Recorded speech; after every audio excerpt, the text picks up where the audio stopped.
السلام علیکم. ډیر خلک به تاسو سره ویډیو وی چې دوی دا وایي چې د انځر چې کومه میوه ده الله رب العزت په دې کې شفا یې شه ده، ځکه خو د دې ذکر الله رب العزت په قرآن کې راوستی دی. لیکن دا کم خلک دي، دا هغه خلک دي چې د دوی د قرآني مطالعه بیخي کمه ده، قرآن سره د دوی وابستګي بیخي کمه ده، د قرآن مطالعه سټډي دوی نه ده کړې، ځکه دوی دا وایي چې الله رب العزت په قرآن کې ذکر ځکه راوستی دی د انځر چې په دې کې الله رب العزت شفا یې شه ده.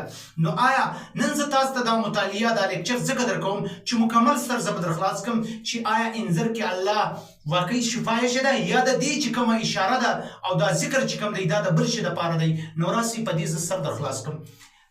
الله رب العزت په سوره 3 کې 3 و انذر و درخت ته ویل کاږي و انذر ته ویل کاږي. الله رب العزت د انذر قسم اخلي. دوم الله رب العزت په دغه سوره کې درې نور قسم اخلي. دوم کوم قسم اخلي؟ الله رب العزت د زیتون قسم اخلي چې ما د په زیتون قسم د زیتون په درخت چې کوم تیل دی الله د دې قسم اخلي. اچھا دا دوه سي دي، دا دواړه انجیر چې کوم د انځر دا د خوراک شی دی، یعنی الله رب العزت په دې کې بېشکه شفا شته. دوم شی چې کوم دی زیتون دا هم د چښلو دی، دا هم خلک چښي، دا هم د خوراک شی دی، دا هم د چښلو شی دی، په دې کې بېشکه بیا هم شفا کېدای شي. لیکن په دغه سوره کې الله رب العزت دوه نور قسم اخلي چې هغه دریم قسم دی، هغه دی د تورې سینا. الله رب العزت د دې پهاړ قسم اخلي چې ما د تورې سینا په پهاړ باندې قسم وي.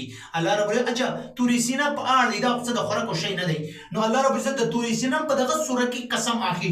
اچھا څلورم شي ته غوږ کښېږدئ او په تفصیل دا ویډیو وګورئ، ډېره زبردست ویډیو ده. څلورم شي کې الله رب العزت د بلد الامین یعنی د امن د ښار الله رب العزت قسم اخلي چې ما د امن یعنی د مکې په ښار قسم وي. نو دا مکې ښار او د تورې سینا دا د خوراک شی نه دی چې په دې باندې انسان شفا حاصله کړي.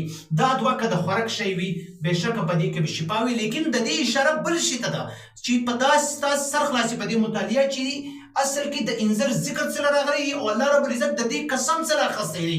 مین وجوهات او مین هغه د بل شی دی.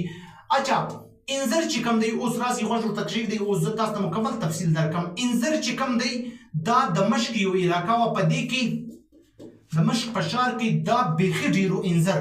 اچھا د مشق کم ښار دی؟ د مشق هغه ښار دی، هغه علاقه ده چې په کوم کې د الله خوږ نبي حضرت نوح علیه السلام هلته اوسېدی او د ده مسجد هلته و. نو الله رب العزت په دې انځر چې کوم دی په دمشق په علاقه کې بیخي زیات و. نو الله رب العزت د انځر قسم اخلي چې ما د په انځر قسم وي. الله رب العزت په هغې علاقې کې یو ګواهي ادا کوي چې کومه علاقه کې دمشق په علاقه کې انځر دی، الله پکې ما د هغه انځر قسم وي چې ستا په علاقه کې دی. و چا ته یایي؟ حضرت نوح علیه السلام ته یایي چې تا زما حق ادا کوي، یعنی نیم سوه کاله تا دعوت وچله. سره خلاص. الله رب العزت ځکه د انځر قسم اخلي چې ما د په انځر قسم وي چې زما بنده کومو حضرت نوح علیه السلام دغه زما دعوت نیم سوه کاله وچلاو. الله رب العزت انځر پر ګواه کوي چې انځر پر ګواه دی چې هغه علاقه کې دی ګرځېدی دعوت یې چلوي، انځر یې پر ګواه کوي. دا قسم ځکه اخیستل شوی دی. یقیني ستاسو به د انځر په معامله سره خلاص وي. اچھا دوم زیتون. الله رب العزت د زیتون قسم اخلي. د زیتون قسم الله څه اخلي چې د زیتون په تیلو باندې قسم.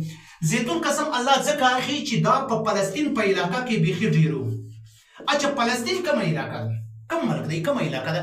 فلسطین هغه ځای دی چې په کوم کې حضرت عیسی علیه السلام د الله خوږ پیغمبر حضرت عیسی علیه السلام او هلته دعوت چلوي. نو الله رب العزت یایي ما د په زیتون قسم وي چې زما بنده حضرت عیسی علیه السلام زما دعوت وچلاو. اوس هم سر په دې ما په د دوم هغه هم خلاصو چې الله رب العزت د زیتون قسم پر حضرت عیسی علیه السلام ادا کوي چې ما د په زیتون قسم وي چې هلته کومې درختې وي چې هغو عیسی علیه السلام لیدلی چې د دعوت چلولی، یعنی هغه درختې الله پر ګواه کې په قرآن کې چې هغه ګواه وي زما بنده زما پیغام ورساوه خلکو ته. نو دا ځکه اخلي. اچھا دریم شی چې دی تورې سینا. اچھا تورې سینا کوم پهاړ دی؟ دا هغه پهاړ دی، هغه غر دی چې په کوم کې حضرت موسی علیه السلام د الله خوږ پیغمبر حضرت موسی علیه السلام او الله رب العزت حضرت موسی علیه السلام ته وویلې په تورې سینا کې الله رب العزت دته نبوت ورکړي او دته وویل ای موسی لاړ سه و فرعون ته چې دی ډېر باغی سوی دی، ډېر سرکشه سوی دی، په ګناهو کې تر زیات هغه سوی دی او د خدایي دعوه کوي ورسه زما وعدنیت ورته بیان کړه، زما بڑایي ورته بیان کړي چې الله یو دی، د الله بل شریک نسته، الله ومنه. نو الله د الله پیغمبر حضرت موسی علیه السلام لاړی و فرعون ته دعوت ورکړي، تکلیفات یې برداشت کړو، شان یې برداشت کړو. نو د دې غرض سره د حضرت موسی علیه السلام ډېره وابستګي وه. الله تورې سینا پر ګواه کوي چې ما د په تورې سینا قسم چې زما بنده حضرت موسی علیه السلام زما دعوت و فرعون ته ورساو، د فرعون ولشکرانو ته ورساو او د زما د دین دپاره تکلیفات کوټاو کو واخیستو. دا قسم د دې دپاره. او بلد الامین، د امن شهر. الله رب العزت د امن د شهر قسم اخلي. د امن شهر او چې پخوا به په دې کې دشمن هم خلکو نه وازلی، د دشمن حفاظت به کوي چې دا د امن شهر دی، دا په ګنده کاږي، د هغه وینه به نه توولي، هغه ته به لاس نه وړي، بې ادبي یې کاږي. دا د امن شهر مکه. الله پاک ما د امن په شهر قسم چې زما بنده آخر الزمان حضرت محمد صلی الله علیه و آله وسلم چې کوم زما دعوت د ورساو، زما د دین حق د کمپلیټ کوي، زما دین مکمل د خور کوي، پر ګردو نړۍ کې د خور کوي. نو دا قسم الله رب العزت یعنی دا بلد امین د مکې شهر پر نبی علیه السلام الله ګواه کوي چې د مکې شهر ګواه دی. ما د مکې په شهر قسمي چې زما خوږ پیغمبر، زما خوږ محبوب نبی زما حق ادا کوي، زما د دین پیغام یې ورساو. لقد خلقنا الانسان فی احسن تقویم.